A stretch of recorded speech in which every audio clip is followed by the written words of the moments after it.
चुनावी हार को क्या अंत मान लेना चाहिए या फिर वो भविष्य की जीत के लिए एक नींव भी हो सकती है? आज का ये विश्लेषण इसी सवाल का जवाब ढूंढने की एक कोशिश है।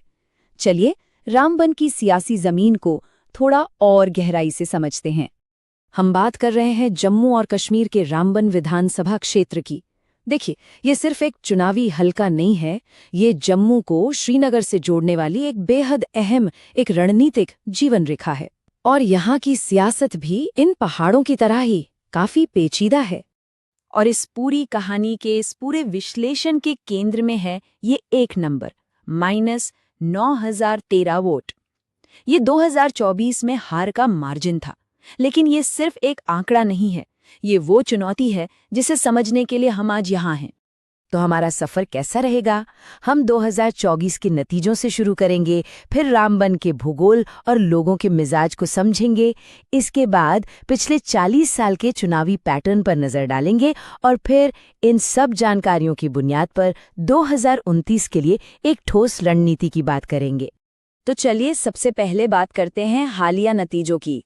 2024 में रामबन के लोगों में आखिर क्या फैसला सुनाया?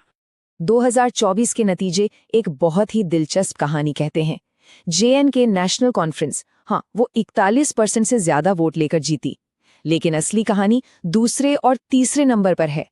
दूसरे नंबर पर कोई पार्टी नहीं, बल्कि एक निर्दलीय उम्मीदवार था जिसे 28% वोट मिले, और बीजेपी 25% वोट के साथ तीसरे नंबर पर रही।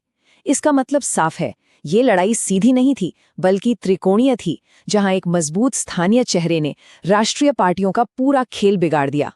लेकिन ये नंबर तो सिर्फ आधी कहानी बताते हैं। असल तस्वीर को समझने के लिए हमें जरा जमीन पर उतरना होगा। हमें खुद रामबन को देखना होगा। वहां के लोग कैसे हैं, वहां का भूगोल कैसा है और अर्थव्यवस्था किस चीज पर टिकी है। तो रामबन एक अनुसूचित जाति मतलब एससी आरक्षित सीट है, जहां 1 लाख से कुछ ज्यादा वोटर हैं। और यहाँ की नस, यहाँ की धड़कन है जम्मू श्रीनगर हाईवे। खेती से लेकर छोटा मोटा व्यापार, यहाँ सब कुछ, बिल्कुल सब कुछ इसी एक सड़क के भरोसे चलता है। यहाँ की आबादी का ताना बाना भी काफी दिलचस्प है। अगर आप पूरे जिले को देखें तो मुस्लिम आबादी लगभग 71% है, लेकिन इस इलाके का जो दिल है रामबन शहर, वहाँ हिंदू आबादी करीब 57% है। ये जो एक दोहरापन है, ये यहाँ की सियासत को हमेशा से एक अलग रंग देता आया है। रामबन के आज को अगर समझना है तो हमें इसके अतीत में झांकना ही होगा। पिछले 40 सालों ने इस इलाके की सियासत को कैसे बदला है, इसी से पता चलता है कि इसे एक स्विंग सीट क्यों कहा जाता है। ये टाइमलाइन देखिए, एक पैटर्न साफ नजर आता है। कांग्रेस, बीजेपी, नेशनल कॉन्फ्रेंस, सबको मौका मिला है, लेकिन किसी को भी लगातार 2 बार कुर्सी नहीं मिली। रामबन का मिजाजी बदलाव का है, यह हमेशा एक नए विकल्प की तलाश में रहता है। और ये बदलाव का मिजाज बीजेपी के वोट शेयर में भी साफ झलकता है। 1996 और 2014 जब पार्टी जीती तो वोट शेयर 40% के पार था, लेकिन 2024 में ये सीधा गिरकर सिर्फ 25% पर आ गया। ये क्या दिखाता है? यही कि पार्टी का एक कोर बेस तो है, लेकिन जो स्विंग वोटर है उसका भरोसा जीतना ही यहाँ जीत की असली चाबी है। और एक और दिलचस्प बात है, यहाँ वोट डालने वालों की संख्या भी बहुत ऊपर नीचे होती है, कभी 57% तो कभी 69%। वोटिंग में ये उतार चढ़ाव सीधे नतीजों पर असर डालता है। ये दिखाता है कि जब लोगों को लगता है कि कोई बड़ा मुद्दा है तो वो ज्यादा तादाद में घर से निकलते हैं, और यही चीज किसी भी पार्टी का खेल बना या बिगाड़ सकती है। तो अब आंकड़ों से हटकर राजनीति के असली दिल की बात करते हैं। लोगों की भावनाएं, उनकी तकलीफें। आखिर रामबन के वोटरों की असली शिकायतें हैं क्या? उनकी आवाज में कौन सा दर्द छिपा है? ये एक लाइन शायद रामबन की पूरी कहानी कह देती है।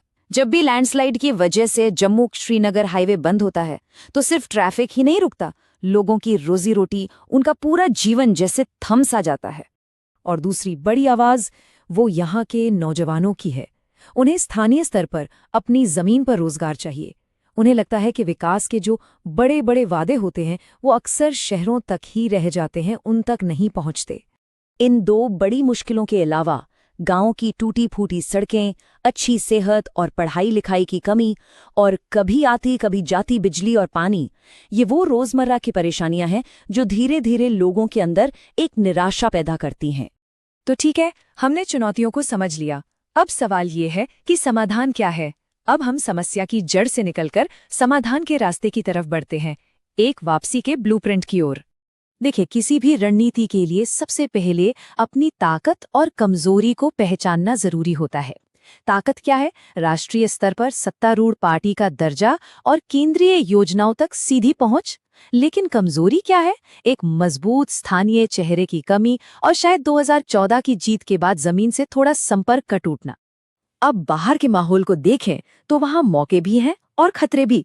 मौका है लोगों की मौजूदा व्यवस्था से निराशा को भुनाने का, लेकिन खतरा है इंडिया गठबंधन के तौर पर एक एकजुट विपक्ष और वो मजबूत निर्दलीय उम्मीदवार जो कभी भी वोट काट सकते हैं।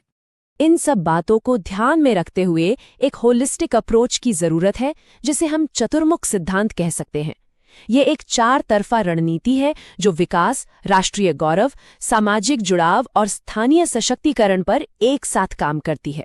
क्योंकि यहाँ के वोटर्स सिर्फ विकास नहीं चाहते, वो सम्मान और अपनी स्थानीय पहचान को भी उतना ही महत्व देते हैं। और इस रणनीति को जमीन पर उतारने के लिए एक सही चेहरे की जरूरत है। एक ऐसा उम्मीदवार जिसकी जड़ें यहीं की मिट्टी में हों, जिसके पास काम करके दिखाने का रिकॉर्ड हो, जो राष्ट्रीय सोच को स्थानीय भाषा में समझा सके और जिसमें लोगों के दुख दर्द को समझने की सच्ची सहानुभूति हो। एक अच्छी रणनीति और एक अच्छा उम्मीदवार होना ही काफी नहीं है अगर उसे जमीन पर सही तरीके से न उतारा जाए। तो 2029 तक का असली रास्ता क्या है? लोगों से वो टूटा हुआ कनेक्शन दोबारा कैसे जोड़ा जाए? इस रणनीति को हकीकत में बदलने के लिए कुछ कदम सबसे ज्यादा जरूरी हैं। पहला, सही उम्मीदवार का चयन जल्दी हो। दूसरा, हाईवे और सड़कों जैसी परियोजनाओं पर समय सीमा के साथ ठोस वादे किए जाएं। तीसरा, एक लगातार चलने वाला घर घर दस्तक अभियान हो। और शायद सबसे जरूरी, एक ऐसा स्थानीय शिकायत निवारण सिस्टम बने जिससे लोगों को ये भरोसा हो कि उनकी सुनवाई हो रही है। और आखिर में हम इसी बड़े सवाल पर आकर रुकते हैं, क्या डेटा पर आधारित स्थानीय सहानुभूति से जुड़ी और काम पर फोकस करने वाली एक रणनीति 9000 वोटों की इस हार को एक निर्णायक जीत में बदल सकती है? इसका जवाब तो रामबन की आने वाली सियासत ही देगी।